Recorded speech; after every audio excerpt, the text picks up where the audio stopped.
Hello, my friends. Dr. Renee Tucker here from Tucker Biokinetic University. Hey, today I wanted to answer a question that came in, which was, is acupuncture the same thing as energy work?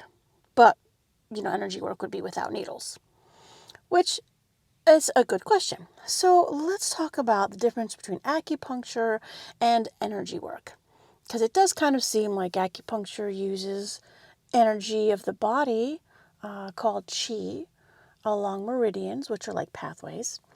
And energy work should be the same thing, right? Well, not quite. Okay, so if you're not familiar with acupuncture, I gave you a little primer there. But chi, which is spelled Qi, is like the life force energy of the body. So what I mean by that is it's hard to explain these things, first of all, because we don't have enough vocabulary. So we keep using energy for a lot of different things.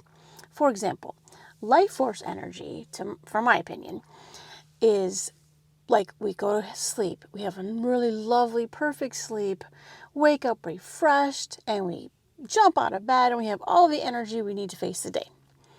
Some days it's not so good, and we have to have a cup of coffee or 5, and then we have the energy to face the day. That type of life force energy is what we're talking about with acupuncture.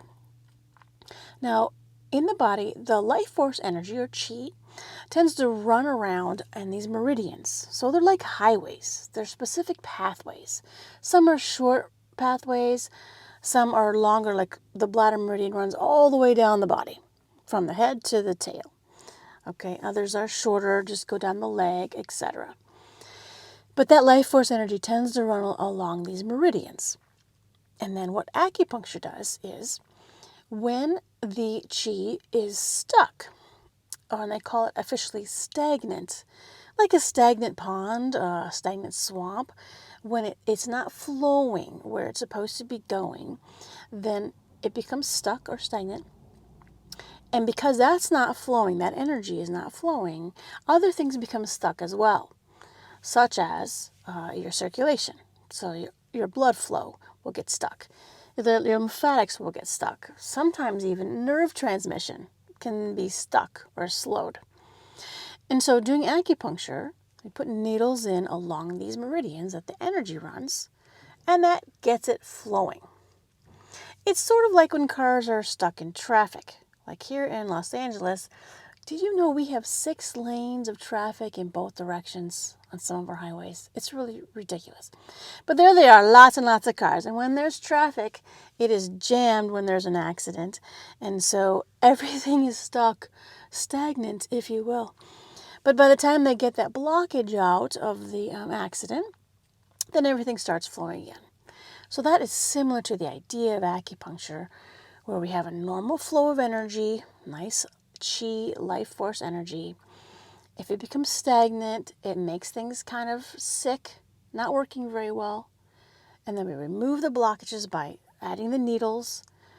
And as the energy starts flowing, then everything else can become happy as well. So when the chi flow is a primary problem, then that's perfect for acupuncture. Okay, and then if chi flow is really a secondary issue, then the acupuncture won't help quite as much. Now, how is that different from other types of energy bodywork, also called energy work? Same thing. Well, here's the thing. There's a lot of different types of energy work. Most people are familiar with Reiki. That's a type of energy work. There's long lists of these if you want to search on the internet. There's chakra energy work, where you work on the chakras of your body. And those are in mostly the energy field of the body. Then there's like the energy of internal organs. There's the energy of the knee. So in many energy work modalities, if, for example, the knee hurts, so the knee energy isn't right, the practitioner will put their hands on the knee, and they could use their energy, or they work with the patient's energy of the knee and try to get that much happier in many different ways. So I'm just going to go with happy, okay? All right, so for some energy work modalities, people are putting their own energy into the patient. Now, honestly, I don't recommend that. It's not that it's bad for the patient, it's that most people agree that over time, if you continuously put your energy, your life force energy, into a person or an animal for, months and years at a time, then you'll run out of energy. It's just becomes too hard to keep your own energy levels up, and people can actually get sick from that. So if you're thinking about doing different types of body work, try to find energy work that does not put your own energy into somebody else. Some of Reiki does that, but I've learned from different people that there's also different philosophies of Reiki. So even if you're looking at one type of energy work, there's also subcategories depending on really who's teaching it. So that gets even more confusing. But let's carry on, shall we? Okay. So some people are giving their own energy, and as I already mentioned, some people are just working with the body's energy directly, which is totally fine. There's also the energy field of the body. Now, you might say, what's an energy field? Okay, you might be familiar with the term an aura. That's A-U-R-A. Now, back in the day when I originally heard the term aura, that was used by crazy wackadoodle people. People who can see the aura. Ooh, right? Okay, sorry to make fun of all of you who can see auras. I'm not making fun of you anymore. But at the time, it was thought to be crazy. I had a friend, and she said she could see auras from the time she was about 4 years old. She distinctly remembers it, and she can still see people's auras to this day. And she said what she learned by the time she was 5 years old was not to tell people, because it was thought you were crazy. No one knew anything about this. And now science has found that they have the technology now to see the auras with machines. And you can find these pictures on the internet. There's plenty of them. They'll show the same people with different emotions have a different colored aura. It's just a thing. People, we got an energy field. So the energy field is our energy that's off of our body. So, and for people, it's usually about anywhere from 6 inches to, let's say, 1.5 feet. So anywhere from 5 to 20 centimeters. It's just an average. But what's really cool is horses' energy fields, scientists have measured, goes out 10 feet. That's nearly 3 meters of energy field. Which means they can see your energy field and you're interacting with their energy field long before you think it is. Like before you even go in the stall, they're already feeling your energy field. So I think that's really quite fascinating. Horses seem to know what you're up to just by looking at you. Sometimes I wonder if they can see the energy field, which would be super interesting and kind of freaky. Okay. My point is, though, some energy work works within the energy field itself. So not in your body, but outside of the body in the energy field, which we can now take pictures of. And I said the example of chakra is one example, but also people do other types of energy work that's also in the energy field or in the body.